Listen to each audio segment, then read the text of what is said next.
জানো, এরকমভাবে ক্যানভাস পেপারে ফেব্রিক দিয়ে কাজ করাটা আমার প্রথম। আমি আগে কখনো এরকম ধরনের কাজ করি না, তাই পেপারটার মধ্যে কি কাজ করব ভাবতে আমি ভাবলাম যে এই সরস্বতী দেবী একটা আঁকা যাক।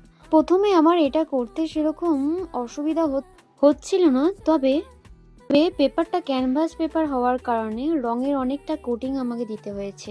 আমি ব্যাকগ্রাউন্ডটাকে ডার্ককে রাখার চেষ্টা করেছি। প্রথমে ভাবছিলাম যে শাড়ির কালারটাকে হলুদ রাখবো, কিন্তু তারপর দেখলাম যে না, নীলটা যেন ব্যাকগ্রাউন্ডটার সাথে বেশি ভালো লাগছে। আর দেবী সরস্বতী মানেই থাকতে তো হবে হাঁস। হাঁসটাকে আমি প্যারেট গ্রিন কালার করেছি, যেটা আরো বেশি ভালো লাগছিল। তোমরা গয়নাগুলো চাইলে নিজেদের মতন করে আঁকতে পারো, তবে আমি এখানে সিম্পল রাখারই চেষ্টা করেছি।